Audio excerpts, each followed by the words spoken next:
Hola, hoy vamos a desgranar las ideas de un libro que da mucho que pensar. Somos el clima, de Jonathan Safran Foer.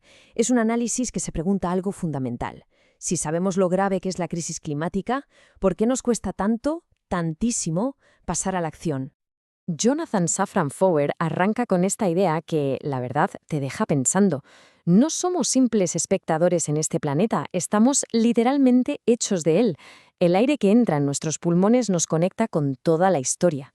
Y esta conexión tan profunda es en realidad la base de todo su argumento. Y aquí llegamos al meollo de la cuestión que plantea Foyer. Todos conocemos los datos, hemos visto las noticias, las advertencias, pero ¿de verdad hemos interiorizado esa verdad? ¿La hemos asimilado hasta el punto de que nos obligue a cambiar? Porque como vamos a ver, hay un abismo enorme entre saber algo y creérselo de verdad. Venga, vamos a meternos de lleno en esa brecha, en esa diferencia entre saber y creer. Según Foer, el obstáculo más grande que tenemos para actuar contra el cambio climático no es que nos falte información, para nada. Es esta desconexión psicológica, que es fundamental. Para que entendamos esto bien, Foer nos cuenta una historia real que es, tremenda. En 1943, un miembro de la resistencia polaca, Jan Karski, consiguió llegar hasta el juez del Tribunal Supremo de Estados Unidos, Felix Frankfurter, y le contó lo que estaba pasando en el Holocausto. Frankfurter no dudó de que Karski decía la verdad, pero le dijo esto. Le admitió que era incapaz de creer que una atrocidad así fuera posible. La verdad era demasiado horrible como para asimilarla. Saber es algo pasivo, es aceptar un dato y ya está. Pero creer es activo. Es esa convicción que te nace de dentro y que te empuja a moverte. Foer lo explica con la historia de su propia abuela. Ella escapó de los nazis no solo porque sabía que había un peligro, sino porque sentía que tenía que hacer algo. Era una creencia que la salvó, mientras otras personas, que sabían exactamente lo mismo, se quedaron. Entonces, la pregunta es, ¿por qué la crisis climática, con la montaña de datos que tenemos, no consigue saltar esa barrera y convertirse en una creencia que nos lleve a la acción? Foyle lo tiene claro. No es una crisis de información, es una crisis de nuestra imaginación. Y es que Foer lo clava cuando dice que la crisis climática es una mala historia para nuestra mente. Piénsalo, no tiene un villano claro con bigote, ni un héroe que venga a salvarnos. Es un enemigo difuso, un proceso lentísimo y muy abstracto. Nuestro cerebro, al final, está programado para reaccionar a un león que salta del arbusto, no a una amenaza conceptual que se cuece a fuego lento. El propio autor lo reconoce con una honestidad brutal. Nos cuenta cómo, en medio del huracán Sandy, condujo durante horas, jugándose el tipo, solo para estar con su familia. Le movía un instinto de protección inmediato. Y sin embargo, admite que esa misma urgencia se esfuma ante la amenaza abstracta del cambio climático. Es así, priorizamos la pesadilla personal, la que tenemos delante, sobre la planetaria. Claro, esta crisis de imaginación no solo afecta a cómo vemos el problema, sino también a las soluciones que se nos ocurren. Foer sostiene que, como estamos contando mal la historia, hemos dejado fuera de plano, conscientemente o no, una de las soluciones más potentes. Seguro que muchos nos acordamos del documental de Al Gore. Fue un antes y un después para la conciencia climática de mucha gente. Al final de la película nos daba una lista de cosas que podíamos hacer para ayudar.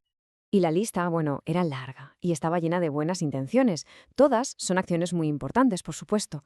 Pero Foer se dio cuenta de algo. En esa lista faltaba una pieza enorme, algo fundamental. Era una omisión tan grande que, según Foer, es como si un médico le dijera a un paciente que acaba de tener un infarto que tiene que hacer más ejercicio, pero se le olvidara mencionarle que, oye, quizá debería dejar de fumar y de comerse 3 hamburguesas al día.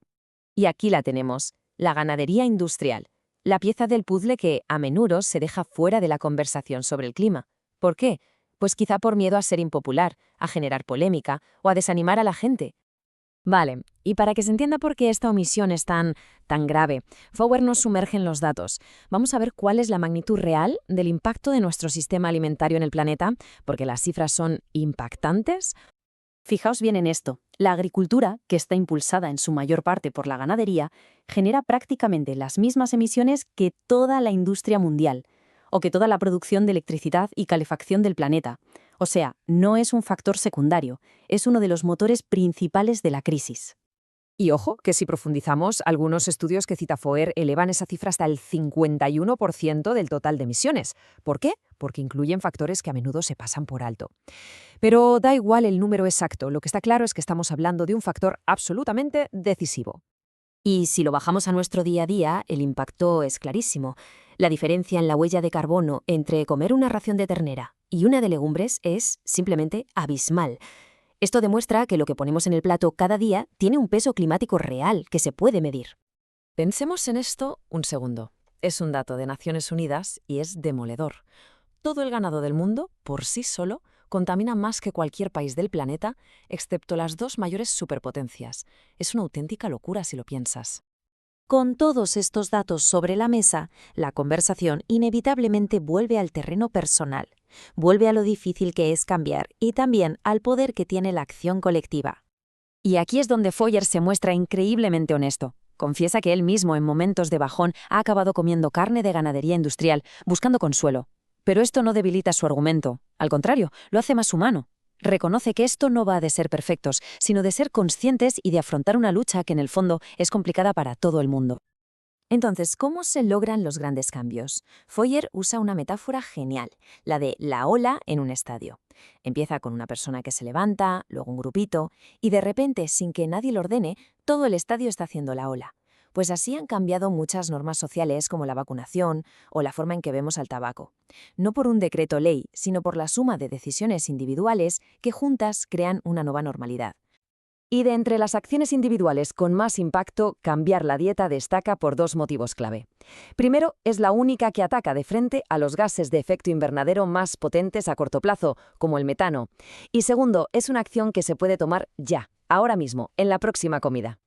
Al final, el autor nos sitúa ante una elección que no podemos esquivar.